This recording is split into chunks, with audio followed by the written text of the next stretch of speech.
Chapter 4, The Gross Grub Club. The Moody's ate pizza at the picnic table on their back deck under twinkly white lights and paper lanterns that Opal had strung up everywhere. Nothing left but the crust, said Stink. And some tuna fish for Mouse, said Judy. Tuna fish pizza is the best, said Stink. I hope you save room for dessert, Opal called. Mom and Dad eyed at each other. Stink. It's rude to read at the table, Mom said. But check this out on page 87, Bigfoot's Bed. Stink held up his book. Aunt Opal came back outside carrying a platter of hot dog chunks in one hand and a bowl of bubbly, burping, orange-colored gloop in the other. Ta-da! Said Opal. What is it? Judy and Stink asked at the same time. Tangerine fondue. And check out the picture of the tangerine fondue. None for us, thanks, said Dad. We have to finish packing. Hot dogs for dessert? Jody asked, her mouth hanging open. It looks like Bigfoot bark, said Stink. Judy cracked up. Opal stabbed a chunk of hot dog with a fork, dipped it in the gloop, and popped it in her mouth. I used to make this for your dad when we were kids. Stink peered into the bowl.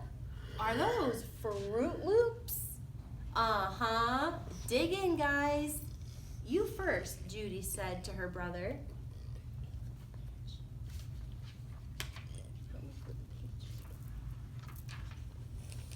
But it's so oogly boogly.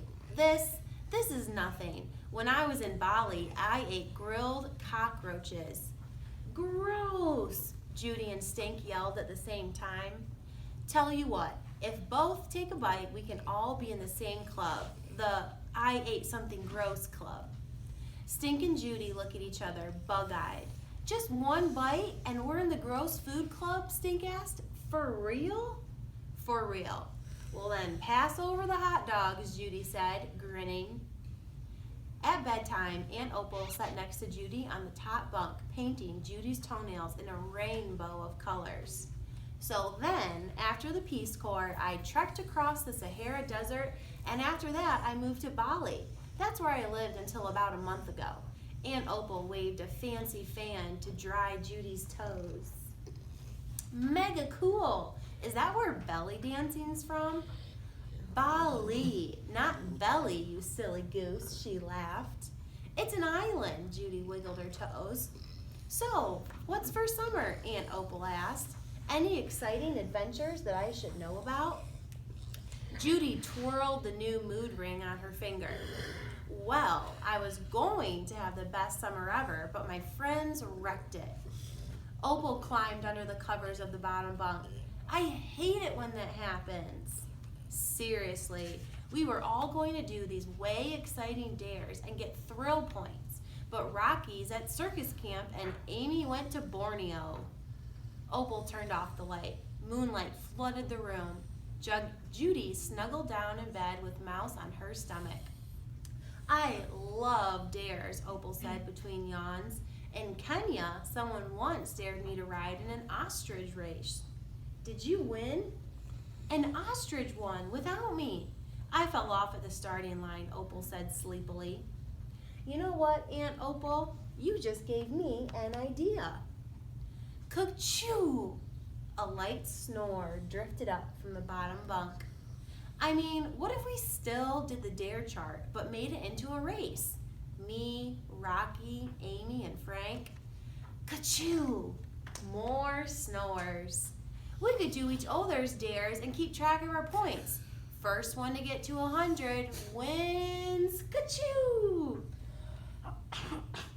Something like that. Judy hung her head over the side of the bed. Geez, Mouse, Aunt Opal snores louder than a blender. Just then, Judy leaned over too far and fell off her bed. Ah! She knocked into her desk chair, which tipped over a floor lamp, which crashed into a tower of all 56 classic Nancy Drews. Stink came running. What's going on? Shh! wake up Aunt Opal. So we've got a picture of what's going on. They tiptoed over to the bottom bunk. Opal was sleeping like a baby. Judy gently pulled up her blanket. She slept through all that, Stink whispered. That's really weird. Okay, back to bed, Stink. Hey, I was just reading. Did you know that Bigfoot is scared of 2 things? Enough already with the big feet, Judy whispered as she pushed him out of the door. But don't you want to know what they are? Guinea pigs and car horns, he whispered as Judy shut the door on them. She grabbed her computer quietly and tucked into the closet, plopping down on a heap of dirty laundry. Dear Amy and Rocky, you too, Frank. An uber rare idea. Let's do a dare race starting right now. The first one to get to 100 points wins. What do you say? Judy. Judy waited. She peeled off a Band-Aid. She picked out a scab, hoping she could save it from her scab collection. Ding! It was an email from Rocky. A dare race? I am in. Check out what I did today. Judy clicked on a photo of Rocky in a leotard, walking on a tightrope high up in the air, holding a long pole. 10 thrill points for sure, don't you think? Gotta get some Z's now. Tomorrow we do sword swallowing. Bye. Just you wait, Rocky Zang, Judy whispered. Just you wait. And that concludes chapter 4 from Valparaiso High School.